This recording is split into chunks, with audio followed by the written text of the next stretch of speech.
Mesdames et Messieurs les représentants des ministères et des institutions, Monsieur le représentant du président de la Chambre nationale des rois et chef traditionnel de Côte d'Ivoire, Monsieur le représentant du secrétaire général de la Commission nationale ivoirienne pour l'UNESCO, Mesdames et Messieurs du comité scientifique et de l'équipe de l'inventaire, chers collègues de l'UNESCO du bureau d'Abidjan, chers amis du monde de la culture, Mesdames et Messieurs les journalistes, bonjour à tous.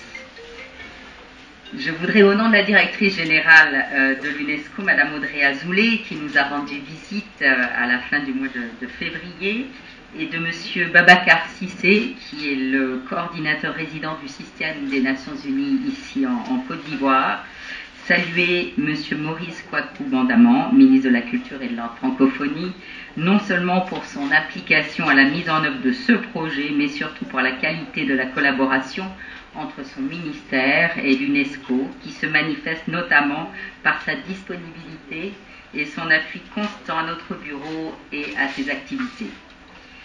J'ai été pour ma part heureuse d'apprendre de mes collaborateurs, comme vous le savez, je suis arrivée il y a moins de 3 mois, que l'activité d'inventaire et la caravane de sensibilisation sur les alliances interethniques dans les différentes régions rencontrent un véritable succès et que ce fut un des moments de partage, de fructueux échanges qui ont permis d'enrichir le rapport de l'inventaire en le rendant plus inclusif tout en contribuant au renforcement des capacités personnelles de chacun.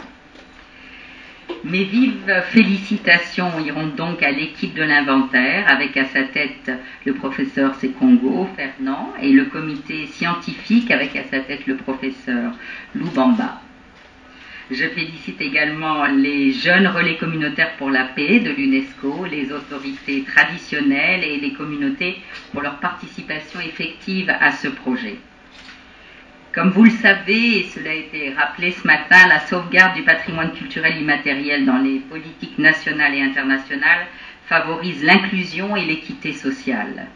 Malheureusement, ce patrimoine vivant est fragile et il tend à disparaître. Et l'exclusion des jeunes des processus démocratiques et économiques, les conflits identitaires, les conflits fonciers, les tensions ethno-communautaires continuent d'être les principaux déclencheurs immédiats de la violence. Ainsi, la vulgarisation du concept des alliances interethniques comme facteur de cohésion sociale permet de prévenir, voire de résoudre des conflits intercommunautaires. Cependant, ces éléments du patrimoine culturel immatériel des régions de Côte d'Ivoire restent encore fort peu connus, et notamment des jeunes. L'appui catalytique du Fonds de consolidation à la paix s'est avéré opportun et décisif pour soutenir ces initiatives visant à répondre aux défis résiduels de consolidation de la paix en Côte d'Ivoire, car le pays dispose de moyens limités pour en adresser toutes les problématiques. Pour ce faire, dans le cadre de la mise en œuvre du programme de consolidation de la paix, qui est appelé PBF, bien connu ici, l'UNESCO, l'UNICEF et le PNUD mettent en œuvre le projet de renforcement de la participation des jeunes à la consolidation de la paix dans le sud, le centre-ouest et l'ouest de la Côte d'Ivoire. Le bureau de l'UNESCO Abidjan, en collaboration avec le ministère de la Culture et de la Francophonie, a mené le projet d'inventaire et la caravane de sensibilisation et de vulgarisation et l'appropriation par les jeunes des alliances interethniques et autres mécanismes traditionnels dans 8 localités. En vue de mener à bien ce projet d'inventaire, une équipe pluridisciplinaire, conduite par le professeur Sekongo, comme je l'ai dit tout à l'heure, a été mise en mission à Fronan, Katiola, Yamoussoukro, Goania, Divo, Sikensi, Debrimou, Grinjabo, Adzopé. Des messages clés émanant des résultats de l'inventaire ont permis de sensibiliser et de former les jeunes relais communautaires pour la paix dans les différentes localités à la culture de la paix et former également les jeunes pour être des formateurs en alphabétisation fonctionnelle, qui est une autre tâche et spécialité de l'UNESCO. Notre approche nous permet de démontrer que les alliances interethniques ou pactes de non-agression et de solidarité sont un véritable vecteur de rapprochement des communautés et de pacification des relations entre elles pour une meilleure cohabitation. Et Monsieur le ministre, un fait concret lors de l'étape de la caravane à Katiola illustre d'ailleurs bien mes propos. Les jeunes d'Atienkaa et les jeunes de Djoulabou de Katiola étaient véritablement en conflit à la suite des événements malheureux qui se sont déroulés en août 2018. Vous vous en souvenez peut-être. Les jeunes, lors du forum communautaire organisé en février dernier, pendant la caravane de sensibilisation, ont pu se parler et dialoguer malgré les ressentiments mutuels.